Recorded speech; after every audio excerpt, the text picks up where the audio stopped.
আসসালামু আলাইকুম প্রিয় ভিউয়ার্স, আশা করি আপনারা সবাই ভালো আছেন দূরে এবং কাছে। আমি আরিয়ান পাঞ্জাতনি রাজু আজ আবারও আপনাদের মাঝে ফিরে আসলাম একটি তদবির নিয়ে, তাবিজ নিয়ে, নকশা নিয়ে, তেলেসম নিয়ে। আজকের যে তেলেসমটি আপনাদের মাঝে আমি নিয়ে উপস্থিত হলাম, সচরাচর এটি তান্ত্রিক কবিরাজ যারা আছে তাদের কাছে আশা করি সেটা আছে এবং আছে। এখন আপনাদের মাঝে আমি যে তেলিসমটি, তাবিজটি, নকশাটি, তেলিসমটি আপনাদের মাঝে উপস্থিত করব। উপস্থিত করার আগে আপনাদেরকে একটা কথা বলবো, এটার প্রসেসটা এবং নকশাটি তৈরি করতে খুবই কঠিন বিষয়। এখন যারা এই আমলিয়াত জগতে আছেন কেবল তারাই এই নকশাটা তৈরি করতে পারবে। সাধারণ পাবলিক ব্যক্তিরা এটা আমার মনে হয় না তৈরি করতে পারবে। যারা তৈরি করতে পারবে না, যারা আমলিয়াতের জগতে আছে, যারা হালকা পাতলা কবিরাজি করে, বিশেষ করে তাদেরকে দিয়ে, যারা ফরেজগার ব্যক্তি তাদেরকে দিয়ে এই নকশাটা আপনারা অঙ্কন করাইতে পারেন, তৈরি করতে পারেন, তৈরি করে নিয়ে আসতে পারেন। অথবা যদি আপনারা সেটা তৈরি করতে না পারেন বা এরকম কোনো প্রসেস জানা না থাকে না বা করতে পারবেন না, ইনশাল্লাহ আমার সাথে যোগাযোগ করবেন, সেটা আমি আপনাদেরকে তৈরি করে দিতে পারবো ইনশাল্লাহ। চেষ্টা করব, যদি আল্লাহ তাআলা আমাকে বাঁচায় রাখে আর আমার সামর্থ্য হয়, আমি সেটা তৈরি করে আপনাদেরকে দিতে পারবো। এখন এটা তৈরি করলে কী লাভ, এইটা হলো মূল বিষয়। বর্তমান সমাজে আমাদের মধ্যে অনেকেরই অনেক বিষয় নিয়ে শত্রুতার সৃষ্টি হয়ে থাকে। শত্রুতার সৃষ্টি হয়ে থেকে, ঝামেলা হয়ে থেকে, একজন আরেকজনকে দেখতে পারেন, একজন আরেকজনকে মারার জন্য, রক্তপাত করার জন্য ঝগড়াঝাটি সৃষ্টি হয়ে থাকে এবং শত্রুতা হচ্ছে। আমি তার এলাকাতে চলতে পারতেছে না, বা সে আমার এলাকাতে চলতে পারতেছে না, বা সে আমাকে ক্ষতি করার জন্য বিভিন্ন প্রসেস সৃষ্টি করার জন্য চেষ্টা করতেছে। আমি শত্রুর আতঙ্কে, নিজের মনের ভিতরে একটি ভয় আতঙ্ক থাকে, এই আতঙ্ক কাটানোর জন্য, সেই শত্রুর ক্ষতি থেকে আমি রক্ষা পাওয়ার জন্য আজকে সেই বিদ্যাটি আপনাদের মাঝে উপস্থিত করতেছি। এগুলা হচ্ছিল দরবারি বিদ্যা, দরবারি তেলিসম নকশা। এটা যারা দরবারি ফকিরি করে কেবল তারাই এই বিদ্যাগুলা তাদের ভক্তদের জন্য, হেফাজতের জন্য এই বিদ্যাগুলা দিয়ে কাজ করে থাকে। এখন আমার বিদ্যা কাজ করতে গেলে আপনাদেরকে সর্বপ্রথমে পাক পাঞ্জাতন, আহলে বাইয়াত, 12 ইমাম, 14 মাসুমের উপর ইকিন, ভালোবাসা, ভক্তি, বিশ্বাস থাকতে হবে।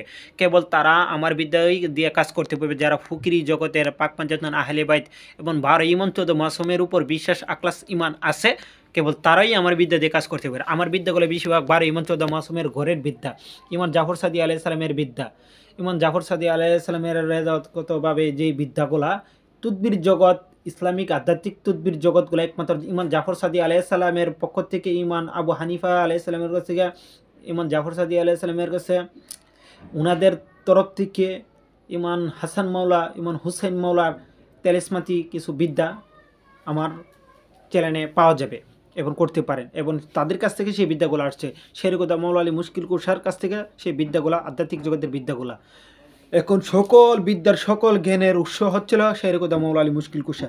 তাহলে এক কথাতে বলা যাচ্ছে যে শেরকুদা মৌলা আলী মুশকিল কুশার ঘর থেকে এই বিদ্যাগুলা, হ্যাঁ, সে উনি বলে নাই, সে এইভাবে উনি তৈরি করছে, কিন্তু সেটা সকল জ্ঞানের উৎস, সকল তদবিরের উৎস হচ্ছে মৌলা আলী, পাক পাঞ্জাতন, আহলে 12 ইমাম, 14 মাসুম। যারা 12 ইমাম, 14 মাসুমকে নিয়ে গবেষণা করে কেবল তারাই এগুলা বুঝতে পারবে।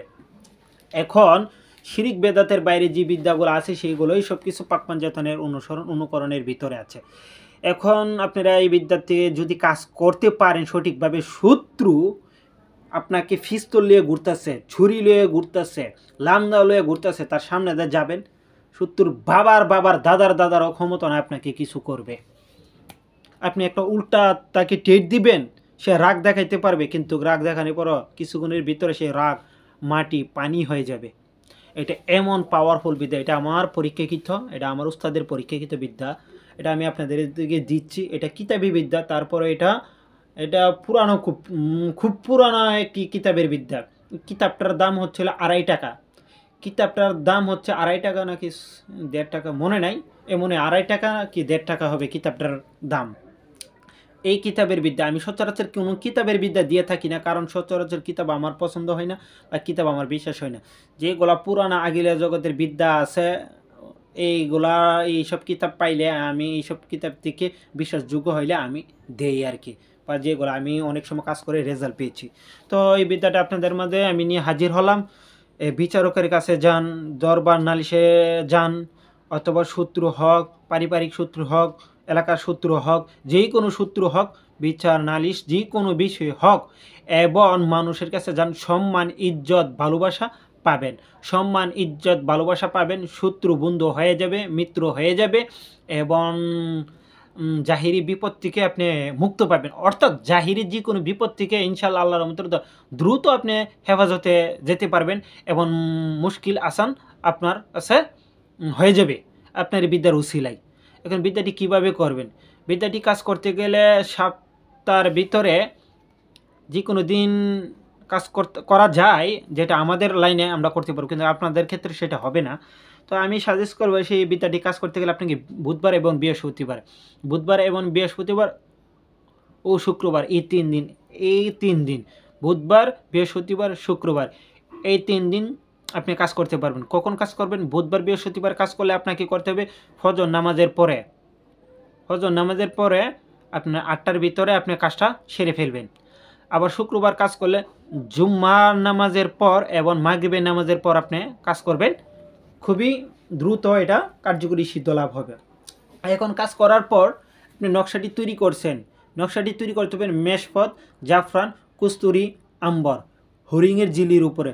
মেশফত, জাফরান, কস্তুরি, আম্বর, হরিঙের জিলির উপরে ডালিম গাছের ডাল দিয়ে অঙ্কন করতে হবে। ঠিক আছে, কালি তৈরি করে অঙ্কন করবেন। তারপরে আপনি অষ্টধাতুর তাবিজ অথবা লুপার তাবিজে আপনি এটা ভরে রাখবেন। মেয়ে হলে বাম হাতে, ছেলে হলে ডান হাতে এটা পরিধান করবেন। এখন এই নকশা তৈরি করে নকশাটাকে জাগ্রত করতে হবে। গেলাম নকশাটার যে মক্কেল আছে, তেলেসমাত আছে, জিন খাদেম আছে, মক্কেল আছে, সেটাকে আপনাকে জাগ্রত করতে হবে। সে ঘুমন্ত অবস্থায় থাকে, সেই ঘুমন্ত অবস্থায় সেই নকশাকে জাগ্রত করার পরে সেটা কাজ করবে। এবং এই নকশা করার আগে আপনাকে 4 রাকাত সালাতুল হাজত হাদিয়া নামাজ পড়ে নিতে হবে, এবং প্রতি রাকাতে আপনার সূরাতুল ইখলাস পাঠ করতে হবে, এবং আপনাকে সূরা লাহাব পাঠ করতে হবে। সূরাতুল ইখলাস এবং সূরা লাহাব পাঠ করতে হবে শত্রুর উদ্দেশ্য করে হলে। ঠিক আছে, সূরা লাহাব শত্রু ধ্বংস হওয়ার জন্য, শত্রু মিত্র হওয়ার জন্য। ঠিক আছে, এই সূরা লাহাব আপনাকে পাঠ করতে হবে 3 বার, এবং সূরাতুল ইখলাস 3 বার, এবং সূরা ফাতিহা 1 বার। এইভাবে 4 রাকাত পড়বেন। 4 রাকাতে আপনি সূরা লাহাব 3 বার করে পাঠ করবেন। ঠিক আছে, তারপর আপনি পাঠ করে একবার সূরা ফাতিহা, সূরা নাস, ফালাক পরে আপনি দুরূদ শরীফ পড়বেন আর এটা লিখবেন। দুরূদ শরীফ পড়বেন আর নকশাটি লিখবেন। লেখার পর কাজ শেষ ইনশাআল্লাহ। এটার মধ্যে একটু মধু মিশিয়ে দিবেন, হালকা বাড়িতে দিবেন উপরে। তারপর যে 1 নাম্বার খাঁটি আতর এটার মধ্যে সোয়াইয়ে দিবেন। ঠিক আছে, সোয়াইয়ে এটা ধূপধুনা দিবেন। ধূপধুনা দিয়ে তারপর এটা তাবিজ আকারে তৈরি করে আপনি নিজে ধারণ করবেন। ইনশাআল্লাহ আল্লাহর রহমতে সেটা কাজ হয়ে যাবে। আর যদি জাগ্রত মন্ত্র দোয়া ইসিম থাকে, জাগ্রত করে নিতে পারেন, আরও দ্রুত এটা কার্যকরী হবে, আরও দ্রুত এটা ভয়ঙ্কর হবে। এটা আমি আপনাদের মধ্যে দিয়ে দিলাম, স্ক্রিনে দিয়ে দেবো, সেটা আপনারা নিয়ে করবেন। আর যদি আপনারা না পারেন আমার সাথে যোগাযোগ করতে পারেন। ইনশাআল্লাহ যে দেশে এবং দেশের বাইরে যে কোনো জায়গা থেকে আমি সেটা আপনাদেরকে সমস্যার সমাধান দিয়ে দেবো ইনশাআল্লাহ। ভালো থাকবেন। আসসালামু আলাইকুম।